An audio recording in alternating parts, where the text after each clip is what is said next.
A continuación, programa recreativo. Contiene elementos de lenguaje, salud, sexo y violencia que requieren de la supervisión de padres o representantes.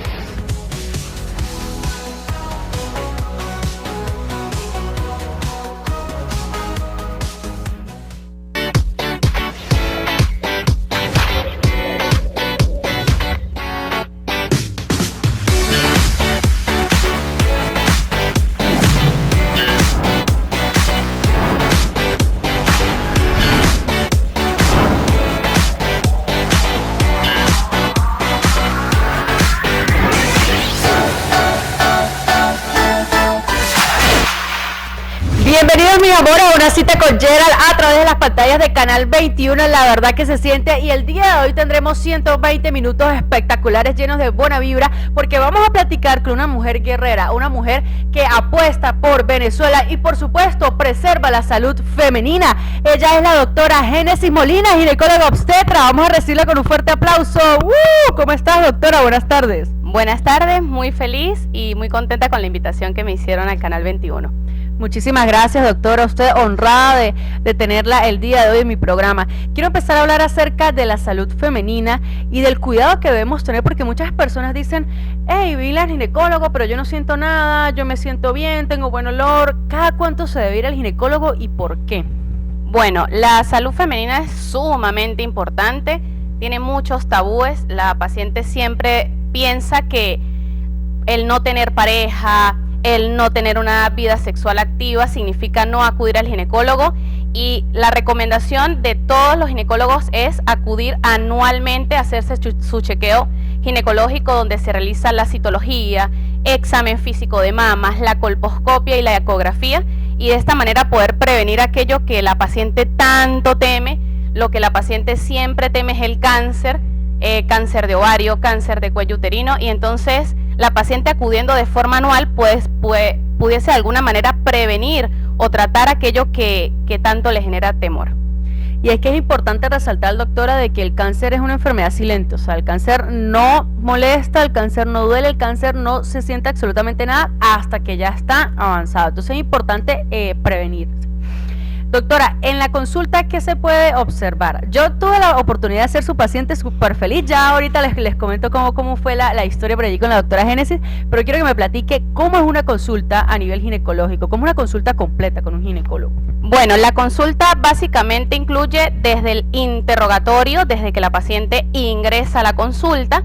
Hay pacientes desde que tú la ves entrando al consultorio, sabes más o menos qué padece, qué patologías, cómo camina, si tiene palidez en su piel, si la paciente ya te ha comentado, tengo un sangrado abundante, tengo dolores al tener relaciones sexuales, tengo una puntadita aquí, tengo una puntadita allá, tengo mal olor.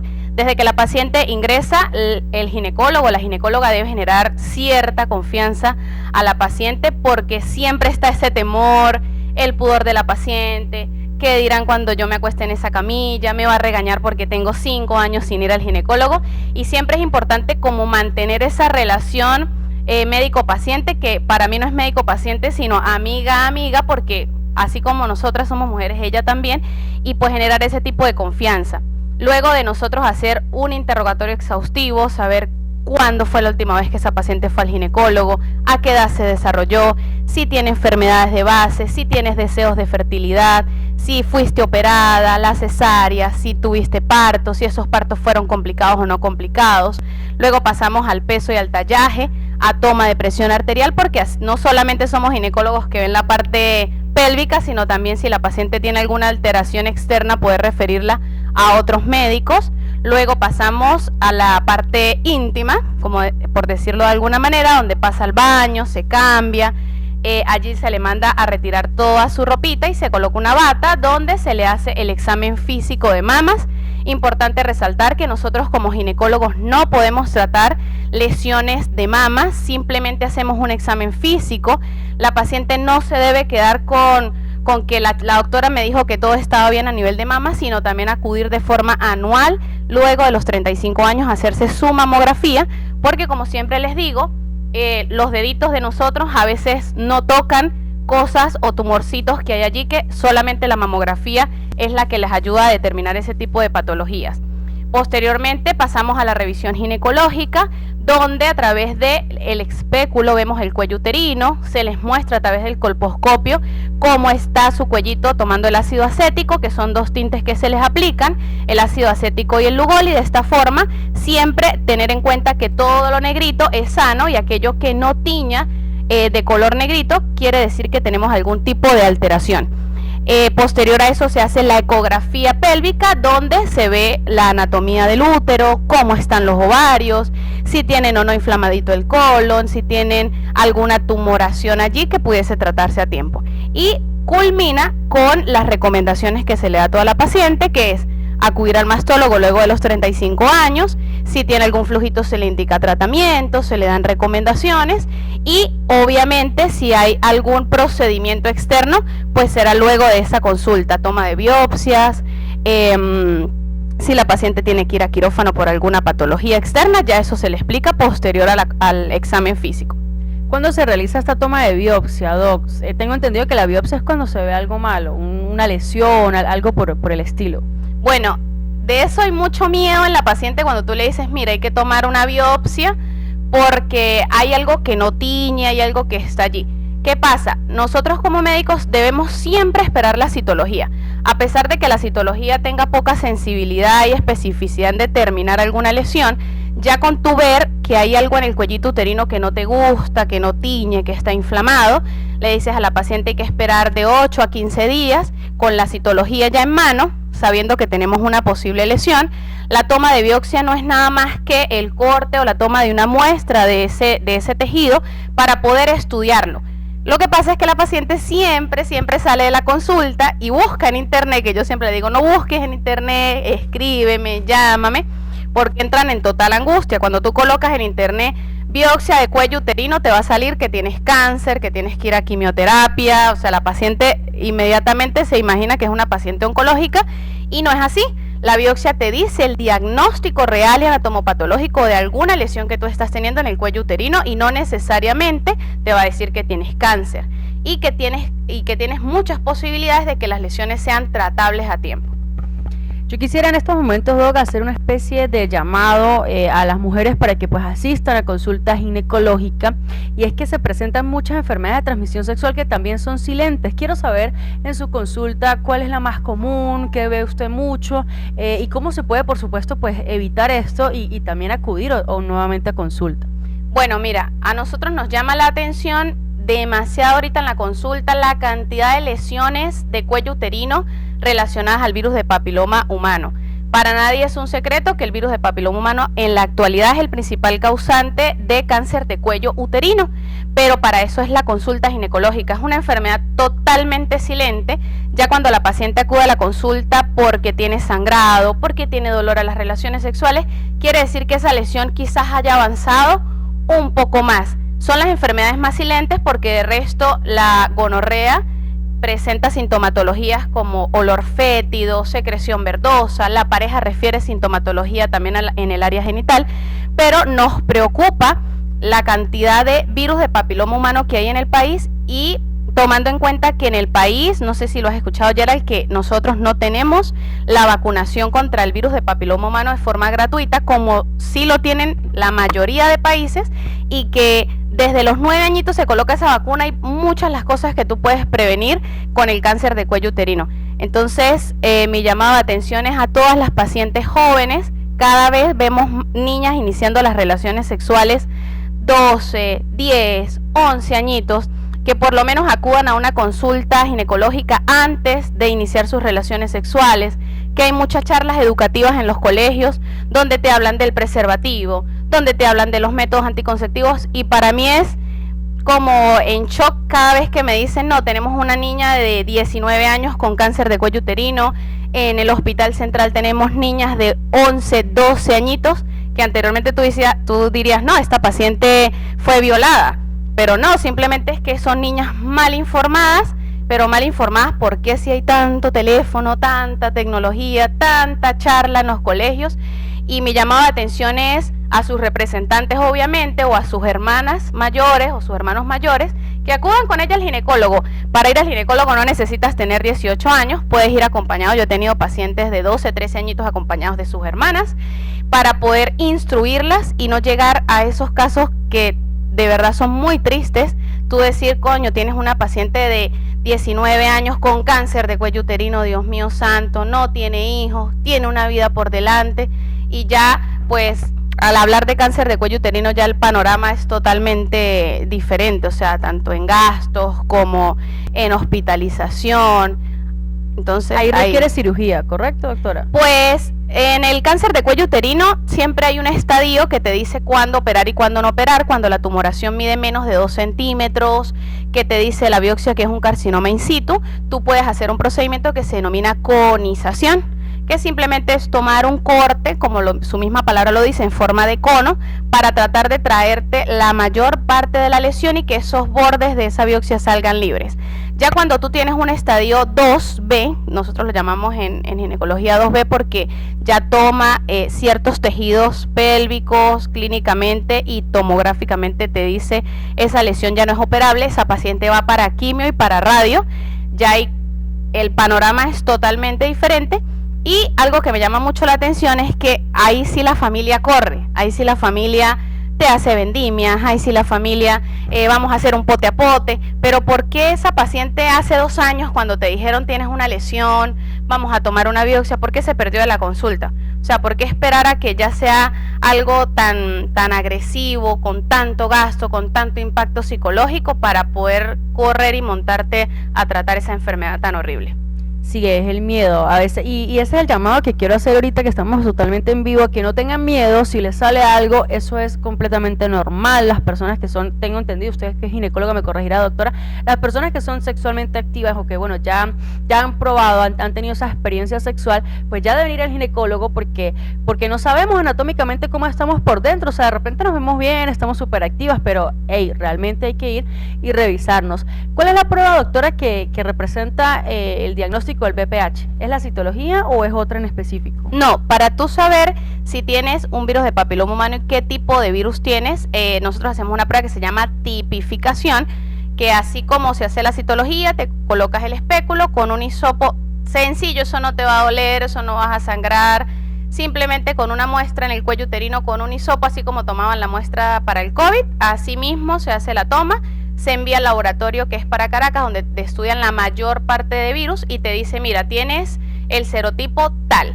Ese serotipo, porque hay más de 200 tipos de BPH lastimosamente, ese te dice a ti qué tanto tiempo tiene que estar esa paciente en la consulta. Es decir, si tú tienes una paciente que tiene un virus de alto nivel de progresión, de alto nivel de que se replique, pues tú la ves cada 3 meses porque tienes que estarla chequeando. Ahora, una paciente que te reporta un virus de papiloma humano de bajo nivel progresivo de mitosis, pues prácticamente la ves cada 6 meses durante 2 años. Y también ya era algo que tú comentaste, que sexualmente activo. Eso también es un mito de la población porque, a ver, hay pacientes que dicen, yo no voy al ginecólogo porque, doctora, mi esposo se murió cuando yo tenía 40 y ahorita tengo 80 años. Entonces yo no voy porque es que si yo no tengo más parejas, y siempre se les explica que hay lesiones silentes, hay lesiones que pueden estar allí, hay tumores de ovario que van creciendo y tú no los vas viendo. Entonces el llamado también es para las pacientes que así no tengan una vida sexual activa, pero que en algún momento estuvieron una vida sexual activa, deben ir al ginecólogo anualmente.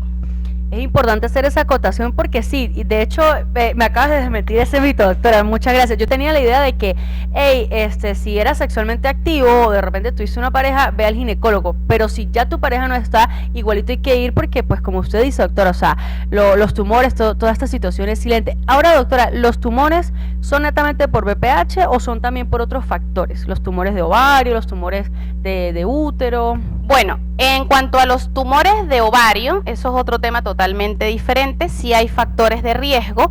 Ahorita en la consulta, así como se está viendo el BPH, se está viendo una cantidad de tumores de ovario que ni te cuento. O sea, yo me sorprendo también porque son mujeres muy jóvenes. Los tumores de ovario generalmente tienen factores de riesgo como la obesidad, pacientes que no han tenido hijos. Es muy común ver en el área pública niñas de 12, 13, 14 añitos con tumores de ovario que ni siquiera han iniciado las relaciones sexuales. Lo importante es que la mamita, así como su hija no ha iniciado las relaciones sexuales, también lleve a la consulta a su niña luego de haberse desarrollado para chequear esas cositas que de una u otra manera, pues, imagínate que yo te diga a ti a los 13 añitos, bueno, Geraldine, tengo que quitarte un ovario, y tú digas, bueno, pero ya va, yo quiero tener un bebé, yo quiero tener un hijo. No, pero mira, es que tienes una tumoración que te mide 15 centímetros, que los marcadores me dan para un teratoma, que son esos tumores feos que yo monto en los estados a veces, que las mujeres se trauman porque tienen pelo, dientes, son tumores bien feitos. Y entonces el llamado también para las mamitas que tienen niñas de 10, 11, 12 añitos que ya se desarrollaron, que lleven su control ginecológico, una ecografía pélvica, interrogatorio, no normalizar el uso de toallas sanitarias por 20 días, tampoco normalizar que la niña tiene 18 años y tampoco se ha desarrollado, porque como les digo, las enfermedades ginecológicas son muy silentes, y cuando ya tú tienes algún síntoma es porque tu cuerpo está haciendo como un llamado de atención. Me generó dos dudas, doctora, ahorita en estos momentos, pero quiero preguntarle qué no debemos normalizar, porque mencionó dos, pero siento que hay más cosas que no debemos normalizar y que en estos momentos ya tenemos que aprender de esto. Bueno, no normalizar que la niña te gaste, por ejemplo, 20 toallas diarias cuando le viene la menstruación. ¿Por qué? Porque esa niña está sangrando tanto, porque está tan pálida, no me rinde en el colegio, y resulta que la mamá no está pendiente de su salud íntima, porque ¿qué pasa? La mamá siempre llama la atención es cuando la niña tiene novio, la niña está saliendo con alguien, la vieron con no sé quiéncito en el colegio, y no es así. O sea, la salud íntima también va más allá de eso, tener comunicación con la niña. Mi amor, ¿cuántas toallas estás gastando? O tú ves que la niña en el baño se la pasa cada rato limpiándose. También esa niña que no le viene la menstruación, es un llamado de atención también, no normalizarlo. Ay, qué bien, no le vino la menstruación 8 meses, me ahorro el bolsillito, no compro toallas sanitarias.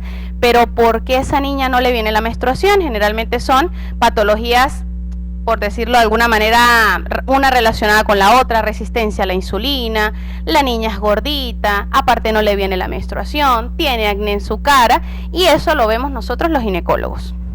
Qué interesante, doctora. Y con respecto a los tumores de ovario, que usted mencionó, el teratoma, que tiene dientes, que tiene cabello, etcétera, ¿esto por qué se genera, doctora? ¿Esto ya es una parte hormonal o esto es también cáncer? ¿Qué es esto? No, los teratomas son un tipo de tumores de ovario benignos. Esos tumores de ovario se generan cuando nosotras nos estamos formando en la barriga de nuestras mamás, imagínate, desde el periodo embriológico, porque recuerda que nosotros somos un conjunto de células que van formando cabecita, pelito, manitas, una cosa, la otra, y a veces esas células que tienen que migrar para el cabello, para los dientes, para la piel, para otras partes, pues se quedan en los ovarios de nosotros cuando fuimos embriones, y de allí se va generando esa masita, pero lo común es que te llegue la niña o la muchacha o la adolescente con dolor. Entonces cuando hacemos la ecografía, pues se ve una tumoración de ovario que tiene ciertas características ecográficas. Cuando tú pides exámenes te da para ese tipo de tumor, y cuando la operas, porque la paciente se le tuerce el ovario, tiene mucho dolor, está irritada, normalmente ese ovario se abre, se envía a anatomía patológica, pero nada más con el simple hecho de abrirlo ya tú ves pelos, dientes, moco, y causa siempre como cierta impresión en las pacientes que pues obviamente ven los estados, y obviamente uno los coloca no para alarmarlas, sino para que sepan que esas cosas existen, que les puede pasar a cualquiera, es una lotería. Eso saberlo es prácticamente imposible, pero si tú en tu chequeo ginecológico anual ves algo que está allí, que está creciendo, pues obviamente lo pudieses tratar a tiempo y no esperar a que el tumor te mida 40 centímetros para acudir al médico. Wow, estamos hablando de 40 centímetros, doctora. O sea que ahí obviamente ya se está viendo a nivel anatómico pues una protuberancia, ¿no? O eso no se ve en todo. Sí, cuando la tumoración ya es muy grande, la paciente, ¿qué pasa? La familia siempre dice, es que ella es gordita. O, ay, mira, siempre ha tenido barriga de embarazada. Eso es porque toma mucho licor o mucha cerveza. Y a veces no es así, o sea, la paciente te llega con esos tumores, y también la paciente te llega diciendo, no, es que yo tengo con eso 8 meses, 1 año, y eso es muy real. La gente externa, la paciente siempre dice, doctor, es que ella fue muy descuidada. Doctor, es que ella nunca fue para un ginecólogo. Pero aunque pareciese mentiras, esos tumores cuando crecen O sea, se ponen de un tamaño que, bueno, en el Hospital Oncológico del Táchira, con la doctora Amelia Freisel, con el doctor Benedicto Ariza, se han extirpado una cantidad de tumores que Geraldine pudiese pesar lo que pesan 3 bebés dentro de la barriga. Y la paciente llega así con síntomas, obviamente, para respirar, no poder dormir acostada, muchas ganas de orinar, porque es que la tumoración prácticamente ocupa toda la parte abdominal. Uy, doctora, qué impresionante.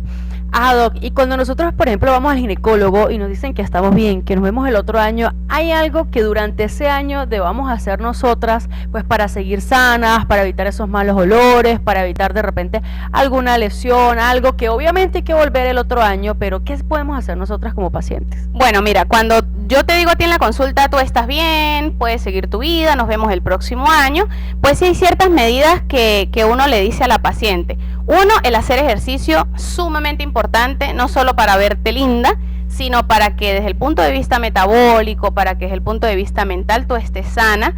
Segundo, siempre en mi consulta van a escuchar que les digo, por favor no usen panties de licra, hilos dentales, más que todo en pacientes que se predisponen a infecciones vaginales, que doctora, es que tengo flujito, doctora, pero es que me pica, doctora, y cuando tú la interrogas es una paciente que en su vida cotidiana pues no tiene ciertas medidas higiénicas, y aunque las panties de licra son muy lindas, aunque los hilos dentales son muy sexys, y toda esa ropa interior de encaje también se vea muy linda en las pacientes, pues eso predispone a infecciones vaginales. Otras de mis recomendaciones siempre es que acudan en caso de alguna molestia antes del año, porque no, es que yo tengo con el flujo 6 meses, pero no vine porque usted me dijo, doctora, que no viniera hasta un año. Y yo siempre les digo que también pueden escribirme, pueden acudir, molestias al orinar, porque ser mujer pues prácticamente no nos exenta de que algo no nos pueda pasar, y tenemos a predisposición infecciones urinarias, flujitos constantes, dolor en los senos, y en ese momento pues sí tienes que acudir de forma inmediata a tu médico tratante para tratar lo que te está aconteciendo en ese momento. Importante entonces, doctora, ante cualquier síntoma debemos estar allí activos y debemos asistir a la consulta ginecológica. Doctora, ¿qué recomendaciones le da, por ejemplo, a la pareja de algún paciente o paciente suyo?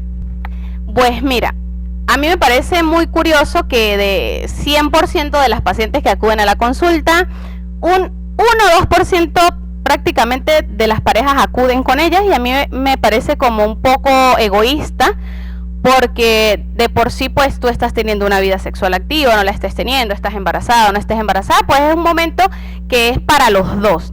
Cuando la paciente te acude a ti por alguna molestia tipo flujito vaginal, una molestia, y tú estás con la pareja, pues siempre es importante decirle a la pareja que se tiene que tratar. Aparte de eso, no tener relaciones sexuales mientras la pareja está en tratamiento, porque lo que hacemos es un lleva y trae de microorganismos, y que la paciente prácticamente pierda el dinero del tratamiento y te vuelva a consultar a los 15 días, doctora, mire, no presenté mejoría, pero resulta que tuvieron relaciones sexuales. En cuanto a las pacientes embarazaditas, pues lógico que tú quieres tener al papá allí, que vea la ecografía, que vea el corazoncito del bebé, porque pues un bebé que hicieron 2 personas, unas personas que van a ser responsables de esa nueva vida, y también es muy importante que estén allí. En cuanto a lesiones de virus de papiloma humano, eso es un temazo, porque, o sea, decirle a la paciente, mira, posiblemente tienes virus de papiloma humano. Lo primero que hace la mujer al llegar a la casa o en la consulta, pelear con el novio. Eso es culpa suya, porque si yo no he tenido más parejas y tú eres la única pareja con la que yo he estado, ¿por qué yo tengo una lesión? ¿Por qué la doctora me está diciendo que tengo virus de papiloma humano? Entonces allí tú tienes que un poco mantener la calma, explicarle que la citología no te dice lo que tú realmente tienes, la citología te da un diagnóstico presuntivo y que la biopsia lo da. Explicarle a la pareja, ajá, yo soy novia tuya, pero tú tuviste otras parejas y tú no te cuidaste con esas parejas en algún momento si fueron relaciones estables. Entonces siempre está la pregunta, Gerald, ¿cuándo me contagié? Para buscar un culpable, siempre. Doctora, pero ¿cómo hago yo para saber si fue Luis, si fue Pedro, si fue Juan, si fue no sé quiéncito? Y uno le tiene que explicar, mire mi amor, lamentablemente hasta la actualidad no hay un examen que te diga a ti, mira Geraldine, tú te contagiaste el virus del papiloma humano el 2 de enero del 2004, para que usted busque a esa persona y entonces le eche la culpa. No, no es así, porque todos los cuerpos no son iguales. Por ejemplo, la paciente que te hace ejercicio, la paciente que es sana, la paciente que ya sabe que tiene el diagnóstico de NIC. Uno pudo haber tenido esa lesión hace muchos años y manifestarla ahorita por alguna inmunosupresión, algún estímulo de estrés. La paciente de repente tenía 5 años sin ir al ginecólogo y no necesariamente fue el novio que tuvo ahorita, sino el novio que tuvo hace 20 años. Pero lastimosamente, y le digo a las pacientes, no hay ningún estudio que te diga a ti, tú te contagiaste del virus de papiloma humano en tal fecha. Así que no es buscar culpables, no es terminar las relaciones, sino es montarse en lo que hay que hacer para prevenir eso que tanto temes tú, que es el cáncer de cuello uterino. Cuando se ve una lesión, doctora, ¿hay que tomar inmediatamente biopsia o no? ¿Cuál es el paso a seguir? Bueno, siempre los pasos son toma de citología, esperamos los 8, 10, 15 días que tarde el laboratorio en procesarte la citología, pero inmediatamente tú viendo la lesión, tú ya tienes que hablarle a la paciente. Porque hay muchos médicos que siempre van a esperar la citología. Entonces, cuando a los 15 días tú citas a la paciente y le dices, mira, hay que tomarte una biopsia. La paciente se queda inmediatamente en shock. Diferente pasa cuando tú directamente en el consultorio le dices, mira, en el colposcopio, mira, mi amor, este es tu cuellito, esta zona no me tiñe, esta zona normalmente debe, y siempre yo les muestro cuellos sanos para que ella se mentalice, mira, mi amor, esto es un cuello sano. Aquí en estas zonas donde no tiñes porque hay algo que está pasando en tus células, prepárate para ver en la citología qué nos va a salir. Para así la paciente, una vez llega a la citología, ya uno la tiene como un poquito más mentalizada. La preocupación siempre existe. ¿Pero por qué 15 días, doctora? Pero es que, ¿qué hago en esos días? No, nada, mantener la calma, porque si ya pasaron tantos años, no viniste al ginecólogo, pues bueno, esperar 2 semanitas para ver qué se puede hacer, y ya ahí sí se le dice, mira, mi amor, el paso a seguir es toma de biopsia. Ah, doctora, ¿y todas las lesiones son netamente por cáncer de cuello uterino o hay lesiones que no son? Sí, eso también, por eso yo siempre les digo, 90% te va a arrojar BPH, pero ¿cómo explicas tú que, por ejemplo, yo tengo en la consulta pacientes homosexuales, mujer, que nunca han tenido relaciones con hombres, que no se introducen nada, que no tienen ningún tipo de contacto en su cuello uterino, que tengan lesiones? Siempre les explico en la consulta, no todo puede ser BPH. También pacientes que tienen flujitos recurrentes. No, doctora, es que yo siempre me la paso con picazón. No, doctora, es que yo siempre tengo una secreción blanquecina, mojo la panty. Todas esas sustancias infecciosas en el cuello uterino inflaman el cuello uterino. Las pacientes que tienen té de cobre, que es el dispositivo que va dentro del útero, esos hilitos fuera del útero también inflaman el cuello uterino porque es un objeto extraño y ese cuellito siempre está inflamado. Entonces, el que no capte el yodo no es que, mire, Geraldine, tú tienes BPH. No, tenemos otros factores de riesgo que hacen que el cuellito no te capte el Lugol y que tú puedas pensar en otro tipo de patologías. Te pueden salir inflamaciones que nosotros le llamamos médicamente cervicitis, metaplasias. Las abuelitas que tuvieron 15 partos, el cuello uterino hace como una especie de versión o media cuando tú volteas una media y esa zona no te capta y eso son ectopias. Entonces no todo es BPH tampoco y tienes que explicarle eso a la paciente. Doctora, vamos a dar un giro de 180 grados porque estamos hablando mucho de la ETS, entonces de repente la gente se asusta. No, tranquilos, vayan al ginecólogo. Pero quiero hablar de la fertilidad, porque hay muchas personas que quieren ser padres, mamitas, papitos, y a veces no tienen la oportunidad. ¿Cómo es esto de la fertilidad, doctora? Bueno, mira, la fertilidad, para tú hablar de que una paciente quiera tener un hijo y no pueda lograrlo, tiene que pasar un año. Muy común en la consulta que la paciente te llegue, doctora, es que yo me quité el aparato en febrero y es mayo y yo no quedo embarazada. Entonces tú tienes que explicarle a la consulta que tiene que pasar un año de intentos como se debe, porque la paciente tiene que tener relaciones sexuales efectivamente en su ciclo de ovulación. Tiene que ir a una consulta luego de haberse quitado el aparato, porque muchas pacientes se ponen aparatos en jornadas médicas, no se hacen su chequeo ginecológico y resulta pues que la principal causa es ese aparato que te colocaste que no era para ti y que te está causando un periodo de anovulación o que no ovules y no quedes embarazada. Entonces, las pacientes que no han podido quedar embarazadas, recuerden que tienen que pasar un periodo de un año mínimo de haberlo intentado con su pareja antes de acudir a una consulta de fertilidad. Nosotros como ginecólogos tratamos lo básico, es decir, inflamaciones del cuello uterino, que la paciente tenga miomas, que tenga pólipos, que tenga alguna alteración hormonal Y ya cuando esos pasos se agotan, es decir, que tú ves que la paciente tiene todo bien, que le pediste exámenes y bien, que ecográficamente está bien, y la paciente pasa un año y no mejora, entonces ahí nosotros remitimos a un subespecialista en fertilidad que va a estudiar todo más desglosadamente, desde el espermatograma del papá, va a volver a estudiar a la mamá, todo eso. Algo que me llama mucho la atención, que yo estoy viendo, incluso hice un TikTok sobre eso. ¿Cuál es su TikTok? Mi TikTok es DRA Génesis Molina, @DRA Génesis Molina.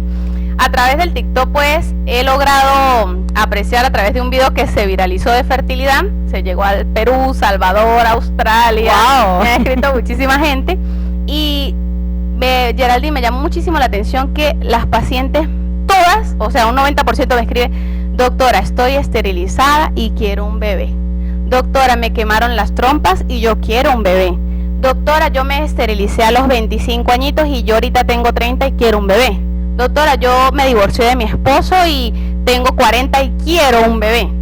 ¿Por qué hago ese video, que luego de ese video que se viralizó? Porque me llama demasiado la atención que las pacientes busquen como método anticonceptivo la esterilización. O sea, ¿por qué tienes una paciente de 25 años que dices, bueno, tiene 3 hijos, pero yo siempre le digo, ajá, mi amor, y si tú ahorita tienes 25 años, pero a los 30 cambias de novio, o tu novio se fue para Estados Unidos, o tú te vas para Chile y te consigues otro novio, Dios no lo quiera, le pasa algo a estos bebés, no estoy diciendo que les va a pasar algo, pero ¿por qué si ya estamos en el siglo XXI? ¿Por qué habiendo tantos métodos anticonceptivos baratos, en jornadas, gratuitos en el área de planificación familiar? ¿Por qué ser tan agresivos de un método que primero es irreversible? Sí, obviamente existen técnicas donde tú te esterilizas y puedes revertirlo, pero lo que yo le digo a la paciente es, ¿tienes dinero? Cuando me dicen quiero un bebé y estoy esterilizada, ¿tienes dinero?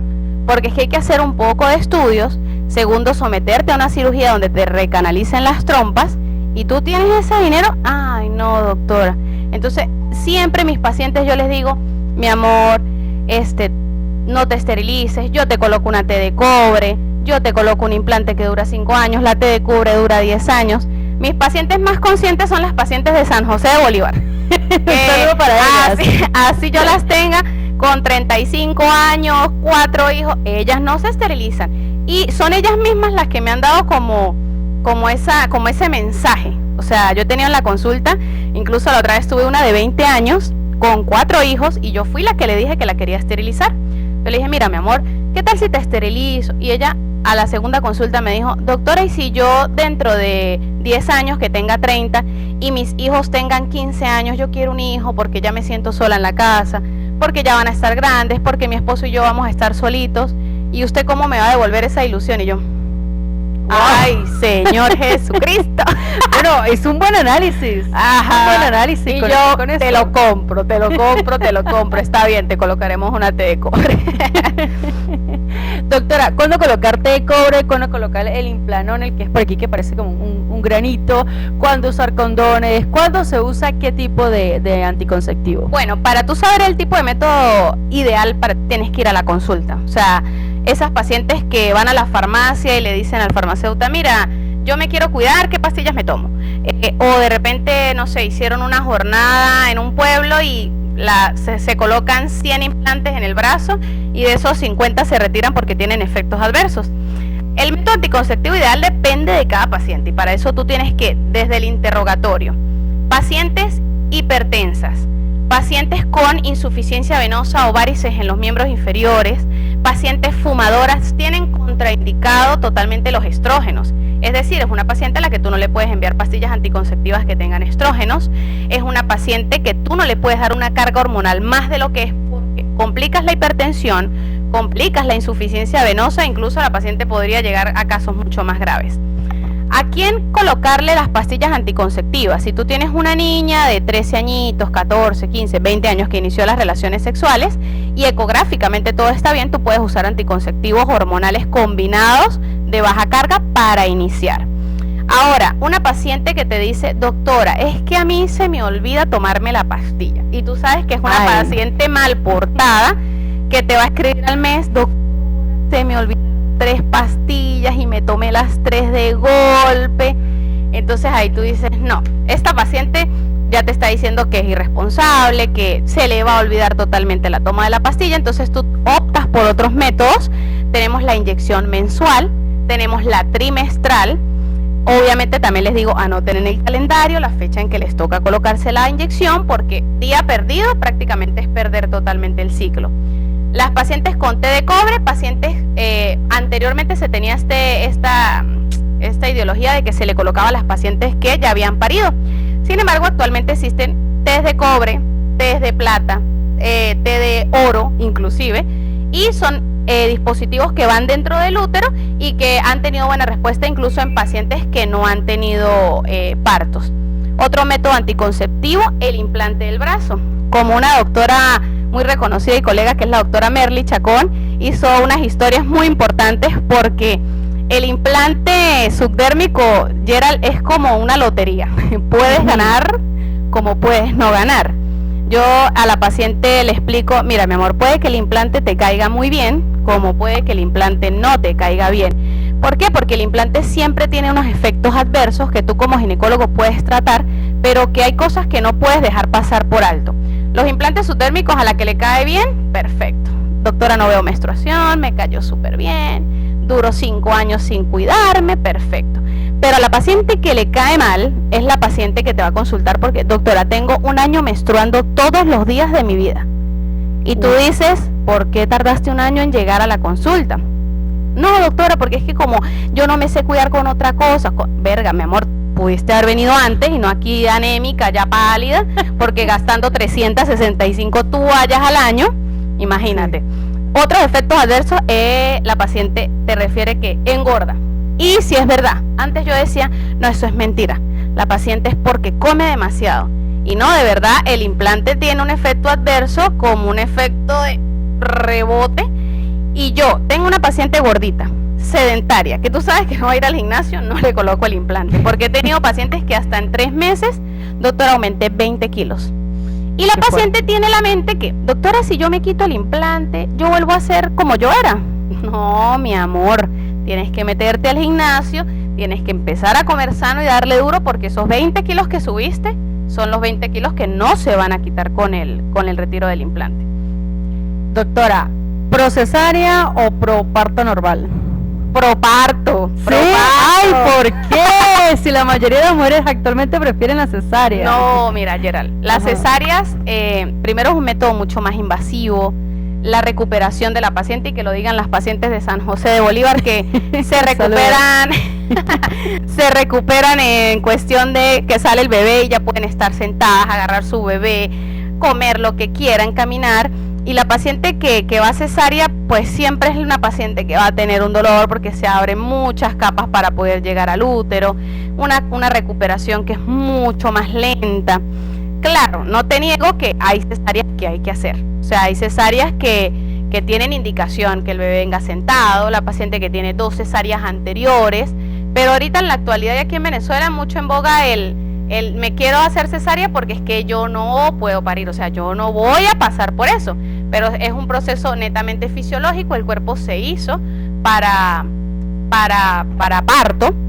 Y para el médico ginecólogo, no te niego, es mucho más fácil yo decirte, bueno, Gerald, te opero el lunes a las 7 de la mañana en la clínica, a decirte, vamos a esperar que arranques dolores y voy a estar contigo 24 horas pegada en la clínica, así sea a las 2 de la mañana, trasnochada, esperando que ese bebé baje. Y pues, ¿qué te puedo decir? Es algo que va ya acorde con cada decisión del médico, pero yo siempre soy proparto. ¿Y cuándo es sí o sí cesárea? Hay ciertas indicaciones. Si la paciente te tiene 2 cesáreas anteriores, el riesgo de que ese útero se rompa con el trabajo de parto, incluso debería ser muy planificada esa cesárea. Eso es indicación de cesárea. Que el bebé venga en podálico, que es que venga de nalguita, sentadito, es decir, la cabecita hacia arriba y hacia abajo las piernitas, es indicación de cesárea. El bebé que te viene en transverso, es decir, el bebé que se ubica a lo largo, porque obviamente no va a salir nunca. Pacientes con placentas previas, es decir, la placenta normalmente se forma en el fondo del útero, y si tú tienes una placenta abajo, por donde va a salir el bebé, eso es una indicación de cesárea. Pacientes que tengan tumores en la vagina, pacientes con condilomas por BPH en vagina, porque hay cierto riesgo de que cuando el bebé atraviesa el canal del parto, se contagie a nivel de la mucosa bucofaríngea y en unos años te haga lesiones en la boquita. Uy, qué fuerte, doctora, y qué interesante, ¿no? Aprender todo este tipo de situaciones. Doctora, ¿en qué momento, bueno, sabemos que Venezuela pues no está muy actualizada a nivel tecnológico, para nadie es un secreto, pero ¿qué es lo último, como dicen por allí, en charangas? Que usted diga, esto es lo último en cirugía ginecológica, en tratamientos, ¿qué es lo último? ¿Qué ha surgido? Bueno, en Caracas, en los últimos congresos se han visto cirugías intraútero, que era algo como que tú decías, uy no, pero es que esto aquí en Venezuela, de verdad que loco, pues. Médicos en Caracas han hecho cirugías de espinas bífidas, es decir, tumoraciones que están en el bebé, en su columna vertebral y que han entrado a cavidad uterina, han entrado al útero, han entrado a donde está el bebé y han operado intraútero de forma exitosa. Y lo que es este tipo de cirugías, que es realizado obviamente por subespecialistas, perinatólogos, maternofetales, son las cirugías que andan como más en boga, porque antes tú decías, no, es que entrar en contacto en cavidad conuterina es prácticamente tener que sacar el bebé antes de tiempo, y no es así. Y desde el punto de vista ginecológico, pues estamos viendo mucho de actualizaciones, el manejo de láser para la parte estética de la vagina, porque no todas las mujeres acuden al ginecólogo porque tengan alguna molestia netamente de enfermedad, sino, doctora, es que yo me quiero cerrar un poco la vagina, doctora, tengo los labios muy largos. Entonces, siempre hay alternativas a través del láser que pueden mejorar aquella parte estética que desea la paciente. Qué interesante, ¿no? Como avanza la tecnología, y hemos visto también, bueno, yo veo por YouTube la cirugía robótica, ¿no? Pero eso más que todo para cirugía general, ¿sí, doctora? ¿O también en ginecología? No, la cirugía robótica se está aplicando más que todo para cirujanos, urólogos, lo que son cirugías de próstata, que obviamente son cirugías ya prácticamente manejados por médicos de la parte externa y que utilizan una maquinaria para poder abordar y para poder hacer el procedimiento.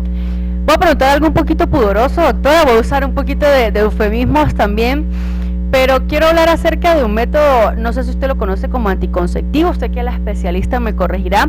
Aquellas parejas de repente que no les gusta el condón porque es incómodo, que la T de cobre no, que el implante no, que no les gustan ni las anticonceptivas porque son desordenadas, sino prefieren el método, ¿cómo es que se llama, doctora? Coitus interruptus. Coitus interruptus. ¿Esto es seguro? ¿Hay riesgo de embarazo? Cuénteme un poquito para aquellas personas que nos están viendo. Bueno, el coitus interruptus, de forma muy coloquial, es decir, no, mi esposo termina afuera. El coitus interruptus es prácticamente que en el orgasmo masculino el hombre retire el pene de la vagina y haga su eyaculación fuera. ¿Qué efectividad tiene este método, Gerald? Depende de muchos factores. Uno, el día del ciclo en que la mujer esté, en el momento en el que esté la relación, porque si está ovulando, es decir, el día 14 del mes, y de repente en esa retirada del pene queda cierto contenido seminal, hay cierto riesgo de que la paciente quede embarazada. Entonces, más o menos tiene una efectividad del 60% si la paciente lo hace al pie de la letra, es decir, la paciente sabe con coitus interruptus que no debe tener relaciones en la mitad del ciclo, puede tenerlas al inicio, puede tenerlas antes de menstruar, pero en la ovulación aumenta muchísimo el riesgo, y que si hay mucha gente que utiliza ese método, te lo manifiestan. Pero entonces no es 100% seguro. No es 100% seguro. Así que, ojo por allí, estamos desmintiendo con la doctora Génesis Molina. Ajá, doc, y por ejemplo, ¿qué se debe hacer cuando se va a la consulta ginecológica? ¿Qué se debe hacer antes? Bueno, las recomendaciones que se les debe dar a la paciente es 48 horas antes no debes tener relaciones sexuales. Créeme que es muy incómodo acostar a la paciente y tú colocar el espéculo y ver allí una secreción blanquecina, olor a cloro. Mi amor, ¿tuviste relaciones anoche? Sí, doctora, no se puede tener relaciones 48 horas antes, no te debes aplicar óvulos, porque obviamente nos va a alterar el estudio, no te debes aplicar duchas vaginales y no debes tener la menstruación. El día ideal es el día 5 postmenstruación, pero sin embargo, en vista de que somos un país que las mujeres trabajan, que están en el colegio, los niños, que vayan sin menstruación ya es suficiente. Pero esas 3 medidas que ya dije con respecto a la higiene de la paciente, óvulos y las relaciones sexuales. Doctora, ¿pro o en contra de la copa menstrual? ¿Por qué? Bueno, la copa menstrual es una innovación, eso fue creado como en 1980, más bien aquí en Venezuela llegó hace poco, pero yo soy pro copa menstrual, pero no te voy a mentir que yo como ginecóloga la intenté usar y no me fue bien. Así que soy pro copa menstrual, pero les digo a las pacientes que yo no la pude usar, no la toleré, pero que hay ciertas recomendaciones, incluso mis colegas tienen en sus Instagram videos explicando que la copa se debe esterilizar. La pueden usar esas pacientes que constantemente tienen irritación a nivel genital porque las toallas sanitarias simplemente las inflaman, las irritan. Aparte que no vas a estar gastando toallas sanitarias porque es un producto que te dura hasta 10 años y que tienes que tener ciertas técnicas tanto de colocación como de retiro para que esto sea exitoso y no te pase lo que me pasó a mí, que no la toleré. Ay, Dios. Doctora, ¿y el tampón? Bueno, el tampón lo pueden usar en casos de emergencia. Yo no soy muy pro tapón porque... Pero no genera infecciones. Sí, por eso no soy muy pro tapón porque el tapón no es un objeto prácticamente de algodón que lo que te hace es absorber la sangre y que la paciente pues normalmente te dice, no, es que yo duré 24 horas con el tapón. No, eso al ser un objeto, así como las toallas sanitarias se tienen que cambiar cada 6-8 horas, el tampón también se tiene que retirar y siempre genera ciertas incomodidades o infecciones. Entonces, paciente que te consulta por infecciones recurrentes, paciente que no puede usar el tampón. ¿Y qué hay de las toallas sanitarias, Doc? Pero las de diario, o sea, las que no son para cuando tenemos la menstruación las mujeres, sino las que se usan de repente porque hay un olorcito, porque hay un flujito, porque se suda, etcétera. Yo no recomiendo las toallitas diarias, o sea, la paciente te dice varias cositas por las cuales yo siempre les digo, ¿por qué usas toallas diarias? Unas me dicen, porque estoy con el manchadito. ¿Pero por qué estás con el manchadito? Porque tengo el aparato. Entonces el problema es el aparato, el problema no es que tengas que colocarte las toallitas. Otras pacientes, es que doctora, siempre estoy mojando un flujito fétido en la panty y me incomoda.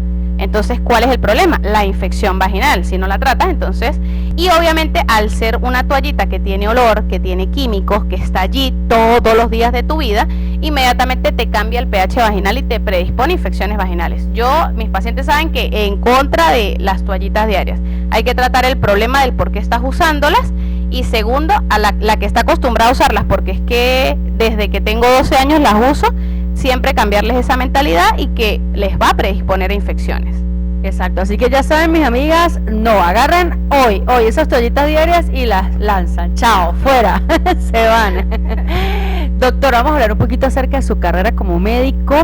Quiero preguntarle cuál ha sido su mayor reto, que usted diga, uy, Gerald, en este momento me sucedió hace tantos años, en el pregrado, en el posgrado, ahorita como ginecólogo me pasó esto que fue, como dicen por allí, heavy.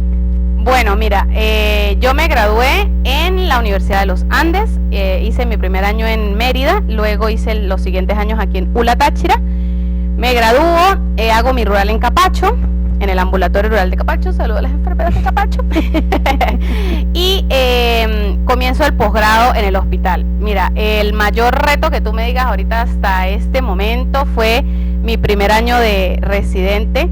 Creo que solamente el que está allí y el que lo vive a diario, porque para nadie es un secreto que el posgrado es mucha resistencia, eres residente y tienes que tener mucha resistencia mental, mucha resistencia emocional, porque para nadie es un secreto que el Hospital Central es el principal hospital del estado y que allí llega todo.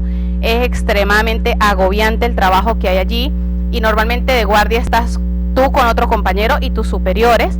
Y pues el mayor reto que pasé fue cuando fui residente, que prácticamente me la tenían, por decirlo de alguna manera, montada, y era Génesis, y Molina, y Molina, y Molina, y tú hiciste esto, y para dirección, y para la coordinación, y para no sé qué, y te vamos a raspar esto. Y entonces obviamente te ponen en una situación donde si tú eres débil, pues obviamente vas a renunciar.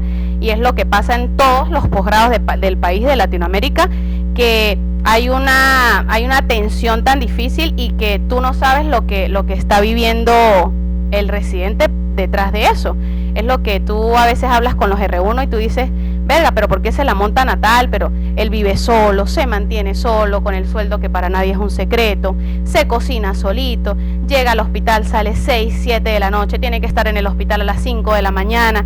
Entonces el mayor reto para mí fue ser residente de primer año, Sin embargo, tuve el apoyo de mis 13 compañeros de la promoción, que fueron para mí como mi andadera para decirme, echémosle bolas, tranquila, todo va a pasar, no sé qué. Y obviamente cuando llego a segundo año todo cambió, porque ya pues obviamente ya eres R2, tienes subalternos, pasando R3 fue maravilloso porque ya operabas más, ya tenías más conocimientos, los doctores que tenías a tu alrededor son unos maestros, los que maneja el Hospital Central de San Cristóbal.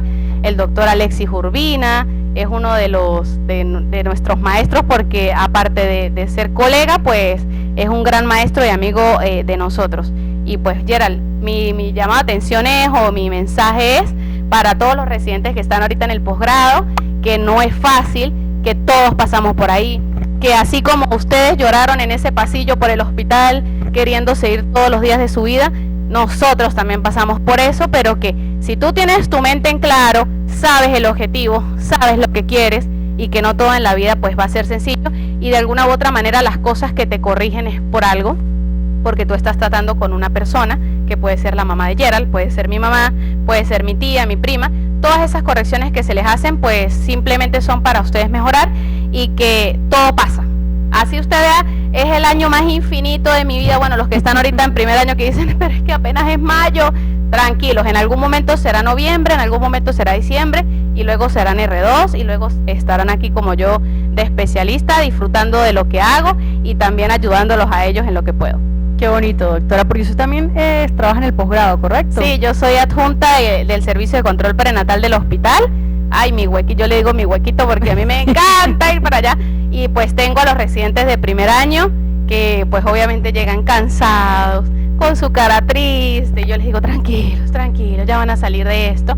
Y soy adjunta del servicio de control prenatal, y obviamente hago guardias en el Hospital Central de San Cristóbal, y con la oportunidad que me dio la doctora Amelia Freisel y el doctor Benedicto Ariza, opero con ellos los viernes pacientes ginecológicas en el Hospital Oncológico del Táchira. Qué bonito, doctora, verdad que la aplaudo y la felicito. Vamos a hablar un poquito, ya que nos estamos riendo, ya hablamos de patología, ahorita estamos hablando un poquito acerca de lo que es su vida como profesional, lo que fue su R1, R2, R3 hasta R3, ¿correcto? Ajá. Quiero que me comente su anécdota más cómica, que usted haya dicho, no, yo de verdad en mi posgrado me reí muchísimo porque pasó esto. No, qué guardia, yo no me puedo haber reído. Sacar un momento cómico es difícil, porque yo tuve de compañera a la doctora Jaelka, que también le mando saludos, la doctora Jaelka Izquierdo. Con ella me reía en todas las guardias. Si hicimos 480 guardias en los 3 años, 480 veces nos pudimos haber reído. Pero así anécdotas, por decirte, hicimos un error en la guardia o qué sé yo, y nos castigaban. Nos decían, bueno, ¿saben qué? Para que aprendan tienen que quedarse hasta las 7 de la noche. Y un día nos dejaron hasta las 9 de la noche, como a 7 compañeros y a mí, y no teníamos para cenar. Y entonces le dijimos a los compañeros que estaban por fuera, porque todos vivíamos residenciados por el hospital, mire, ¿y a qué hora los van a dejar salir? No, esto como que es hasta mañana. Y vienen nuestras amigas y nos han traído como 5 kilos de tajadas. La otra fue y calentó un caldo, la otra fue y trajo un pollo que tenía por allá que le mandó la mamá, y todos comiendo en la sala. Y pues obviamente a Tormenta pues sacarle un poquito de risa. Esa vez pues nos reímos y nos dejaron ir temprano, gracias al Señor. Qué bonito. ¿Y qué es lo que más disfruto, doctora, de ser especialista? Ay, que no disfruto, todo me encanta, todo me encanta. Pues más que la consulta me encanta operar. A mí me encanta mucho el quirófano, pero disfruto cada cuento con cada paciente. Bueno, algunos dirán que hablo mucho en la consulta, pero es que siempre trato de conocer la paciente, de dónde viene. Yo trato con muchas pacientes de pueblos muy lejanos que llegan a 5, 6, 7 horas a la consulta. Vienen en botas de caucho, a veces me entregan la plata mojada. No es que me caí de la mula. Entonces todos esos cuentos yo los disfruto. Disfruto ver cuando tengo una paciente embarazada que llega a su control prenatal y la cosita es una cosa muy chiquitita, una carotica con latido, y llevarla todo su embarazo y lograr que el embarazo llegue a feliz término. Disfruto muchísimo traer vidas al mundo, mostrarle a su papá, que las vistan lindo, Disfruto mucho también la paciente ginecológica que entró con miedo porque tú le dijiste que tenía una lesión y que en un año te dice, gracias doctora, mire ya el cuellito se ve lindo, y yo viste que todo se puede con tratamiento, con mucha fe, con las indicaciones que uno les realiza. Pues yo disfruto todo de ser especialista. Me encanta, doctora, me encanta, me encanta. Usted hablaba que lo que más le gusta es operar. ¿Qué patología le encanta operar? Que usted diga, bueno, a mí me gusta operar todo, pero esto me encanta por, no sé, por su anatomía, por la técnica, por lo que sea. Bueno, entre obstetricia, que es la cesárea, y ginecología, a mí me encanta operar ginecología. O sea, porque la cesárea normalmente tiene ciertos pasos y siempre es lo mismo, operar, sacar el bebé y ya. Pero la cirugía ginecológica siempre te pone como en reto, siempre te pone como alerta. Mira, la paciente tiene esto así, anatómicamente esto va para acá, pero no está así. Y con la doctora Amelia Freisel, que es la dura de las duras aquí operando, he sido una esponjita para aprender todo lo que hasta ahora sé, que no me las sé todas obviamente porque todavía tengo poquito de graduada, pero que con ella, con sus técnicas, mira la anatomía, mira el uréter, mira el intestino, mira esto, o sea, la cirugía ginecológica te tiene cada cirugía como atento, alerta, pendiente de todo. Y la cirugía obstétrica también, pero me llama más la atención la ginecológica. Ay, qué fino. ¿Hace cuánto se graduó, doc? Yo me gradué hace 2 añitos. O sea, ya este año cumplo 2 añitos. 2 añitos. 2 añitos. Ah, no, buenísimo, buenísimo. Bueno, yo me gradué, yo soy periodista, yo me gradué hace 1 añito. Ah, estamos graduadas de la ULA también. Eso da mucha risa, Yera, porque yo, bueno, no sé si a ti te pasa con la parte tuya, pero conmigo siempre llegan a la consulta y, ay, usted es la doctora, porque lo ven a uno como muy joven. Entonces uno sí, tal. Una vez sí me pasó que una paciente no se quiso casi atender conmigo, me dijo, no, yo no me voy a atender con usted está muy joven. Y bueno, ahí charlándole, tranquila, mi amor, es porque no, es que yo siempre me he visto con doctores mayores, que no sé qué, y no, pero nosotros también tenemos conocimiento, también nos formamos en una gran escuela que fue el Hospital Central, también tenemos conocimientos, actualizaciones, y bueno, ahí la fui llevando, pero en mi consulta no hay paciente que no entre y me diga, doctor, usted sí es joven, doctor, o que piense que yo soy la secretaria. Ay, Dios, abra la puerta.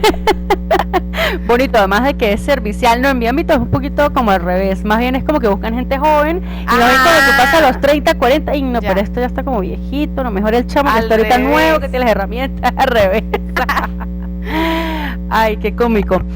Doc, cuénteme un poquito acerca de la patología ginecológica. Ya habíamos hablado del cáncer de cuello uterino, pero no hemos tocado las otras enfermedades de transmisión sexual. Siento que falta esa parte, ¿no? Por ejemplo, hablar un poquito de la gonorrea, de la sífilis, lo que más, digamos, la mayoría tiene miedo, el VIH, ¿qué otras patologías hay? Hablemos un poquito de eso. En cuanto a las transmisiones sexuales está la sífilis, que se determina a través de un examen que se llama BDRL. También tenemos la gonorrea.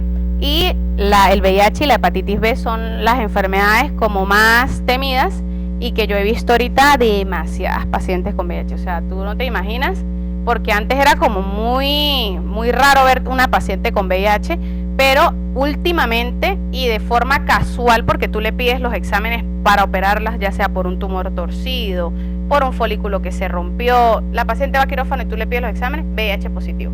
Entonces tú dices, ya va, vamos a repetirlo, porque es que no es fácil decirle a la paciente, mire, salió el examen y tú tienes VIH, porque va a salir y va a armar tremendo espectáculo con el marido afuera, porque eso es lo que siempre pasa. Se han pedido pruebas confirmatorias, Western blot, y salen positivas, y son las infecciones que son más temidas. ¿Qué pasa? Así como el VIH, que es más temido, también la hepatitis B, porque son de transmisión netamente sanguíneas y sexuales. Pacientes que se tatúan, o sea, tú con un tatuaje puedes transmitirte VIH, puedes transmitirte hepatitis B, con transfusiones sanguíneas también, pero es común en la consulta la Neisseria gonorrea y la sífilis, que también la determinas a través de lesiones. ¿Cómo es el flujito de la paciente que te consulta y que tú sospechas de una gonorrea? Bueno, el flujito primero es verdoso totalmente, huele muy mal y resulta que la pareja también te manifiesta que tiene una secreción aspecto leche condensada que sale a través de su pene. Entonces ahí tú puedes tomar un cultivo para poder hacer el diagnóstico, pero en Venezuela, como somos médicos de guerra, siempre vamos adelante de la paraclínica y tratamos el paciente. Y el paciente con sífilis es el paciente que te consulta con lesiones tipo úlceras.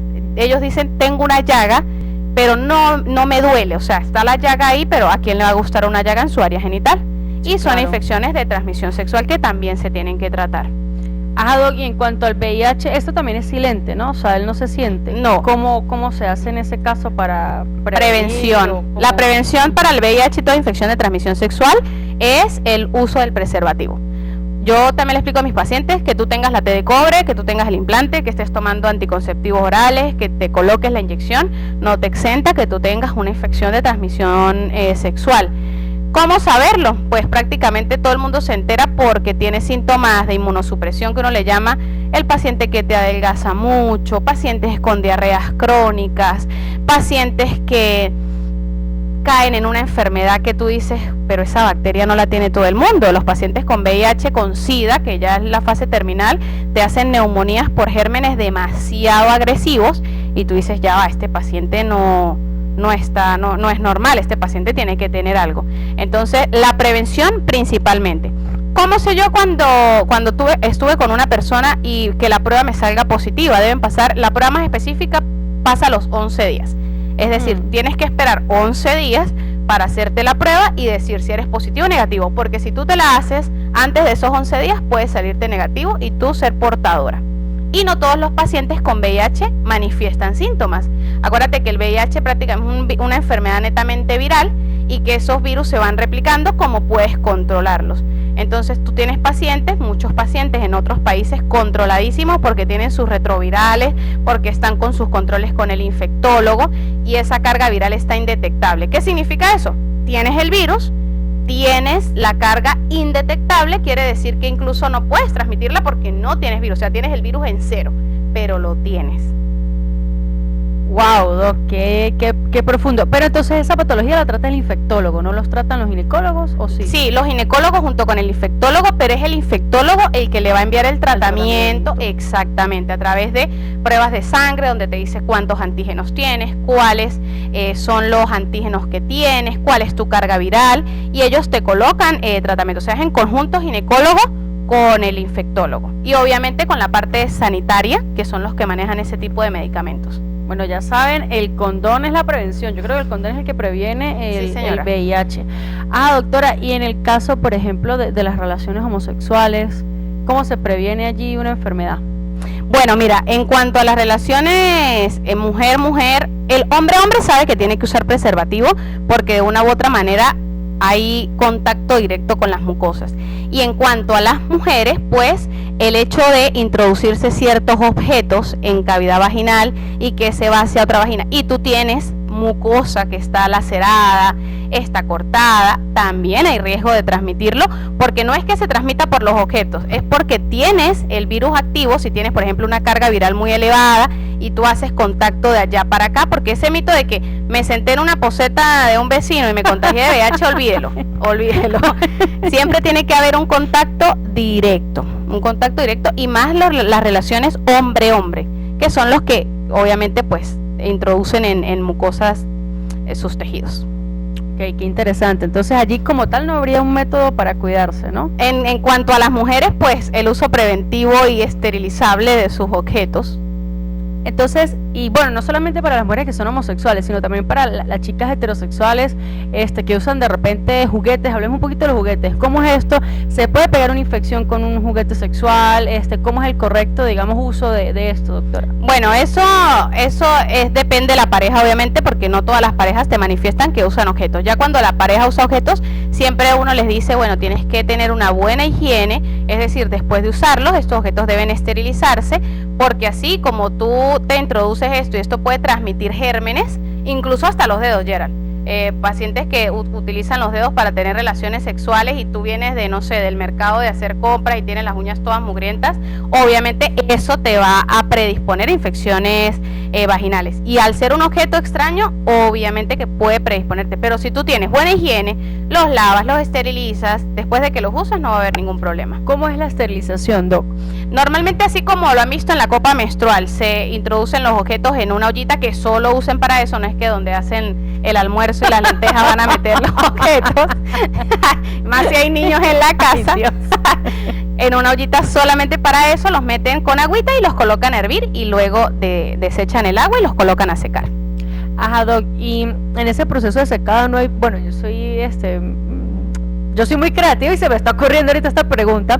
¿No hay una oportunidad de que de repente un animalito o algo por allí pase o se vuelvan a contaminar? No, pero es que tú, ¿dónde los vas a colocar? Tienes que colocarlos, porque si, por ejemplo, los dejas donde dejas la ropa, las bolsas del aseo, obviamente pueden pasar moscas, cositas, pero si tú lo dejas en tu cuarto, donde tienes un ventilador, aire acondicionado, y tú los puedas guardar, pues obviamente. En una bolsita y guardar. Exacto, donde ellos vienen. ¿Y hay una temperatura específica? No, con que esté en la temperatura ambiente ya, porque el hecho de esterilizarlo ya va a ser en la ollita con el agua hirviendo, pero ya poniéndolos a secar y guardándolos donde tienen que estar y no dejándolos en otros lados, pues obviamente ya tienen su etapa de esterilización. Ah, no, buenísimo. Importantísimo saber eso, ¿no? Porque a veces muchas personas en querer experimentar, en querer descubrir ciertas partes de su sexualidad que es normal, pues compran estos juguetes y bueno, los tiran por allí, entonces luego lo agarran y lo usan y no, hay que tener ese cuidado porque se puede generar una infección, ¿sí? También una lesión, ¿o no?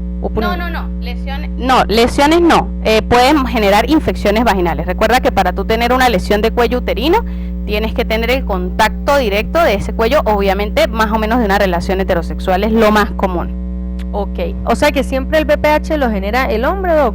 No, el hombre es portador y la mujer lo manifiesta, porque que tú veas un hombre con lesiones en el pene es muy raro, a menos que tengas un serotipo que cause condilomatosis, que son los hombres que tienen verrugas en su pene. De resto, el 90% de los hombres que tienen a sus novias con lesiones por virus de papiloma humano no manifiestan nada, es decir, lo tienen, lo transmiten, pero ellos están totalmente asintomáticos. Entonces, para tú saber, doctora, yo quiero saber si él tiene. Entonces tú le dices, pero es que tienen 5 años de relación, no se han cuidado. No, pero es que yo quiero saber si él lo tiene y qué tipo tiene. Entonces le mandas a hacer la tipificación. Agarras el hisopo, tomas una muestrita del glande, del surco balanoprepucial y lo envías a estudiar y ahí te va a salir, sí, serotipo, Y el hombre siempre te dice, pero yo nunca he sentido nada, pero es que en el hombre es prácticamente imperceptible. Simplemente lo tienes, lo transmites, pero la mujer, por mala suerte, es la que desarrolla ese tipo de lesiones.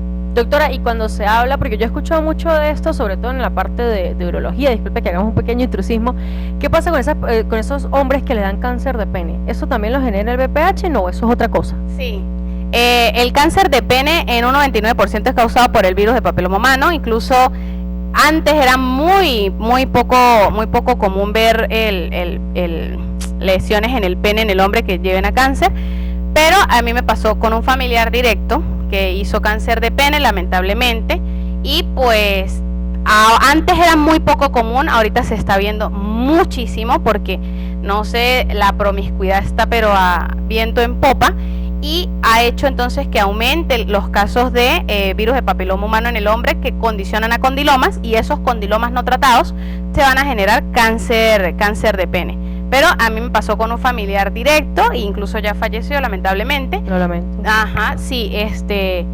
no dijo a tiempo que era lo que manifestaba y pues obviamente fue llevado a cirugía y todo, pero son casos primero muy raros, pero que ahorita tú me preguntas y ya hemos visto varios casos de hombre con cáncer de pene. O sea que los chicos igual deberían como ir a revisarse ese aspecto, ¿o no? Sí, claro que sí. El hombre no tiene sus controles anuales.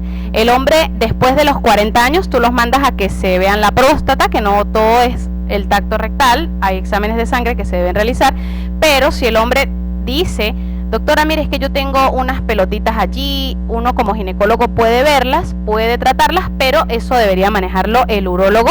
El urólogo, esas muestras deben biopsiarse para realmente si son condilomas, no son condilomas, si son el molusco contagioso, que son unas lesiones que aparecen en las piscinas por un tipo de virus también.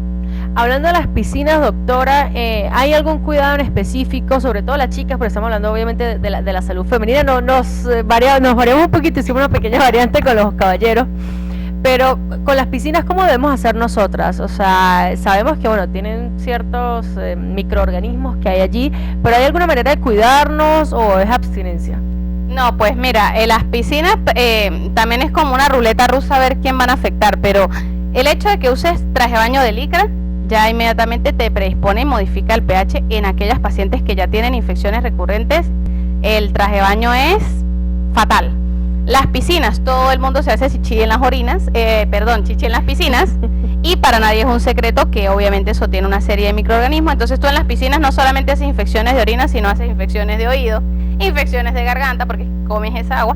Entonces las medidas son: llega a su casa, tómese un ibuprofeno para el malestar por si acaso por infección del oído, pero desde el punto de vista genital prácticamente bañarte y usar jabón íntimo, es lo único que tú puedes predisponer, pero es como una ruleta rusa, la que se va a infectar o la que no se va a infectar. Claro, no es algo en específico. Exacto, exacto, que tú digas, no, sí, Gerald, tú vas a hacer una infección vaginal, porque no, eso depende el metabolismo, el cuerpo, la genética de cada paciente.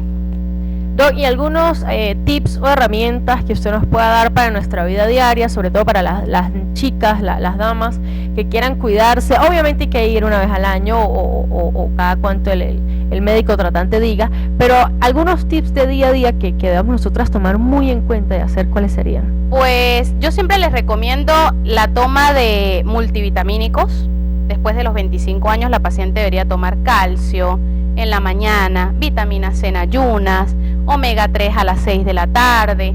Todos estos medicamentos junto con el ejercicio te ayudan a que mantengas como un sistema inmunológico bastante fuerte en caso de. En cuanto a la parte íntima, ya saben, boten por favor las panties de licra, boten los hilos dentales o déjenlos para sus noches de pasión, pero para el diario, 0 panties de licra, 0 uso de protectores diarios, y pues la copa menstrual en caso de la menstruación en la actualidad es lo máximo. Son las mejores recomendaciones que les puedo dar. Y cuando tengan infecciones vaginales y estén en tratamiento, no tengan relaciones sexuales. Eso es muy importante, doctora, porque a veces las personas, las chicas dicen, no, bueno, me hice el tratamiento, pero ¿por qué no se me dio? Fue porque tuvo relaciones les sexuales. hablo clarito y raspado.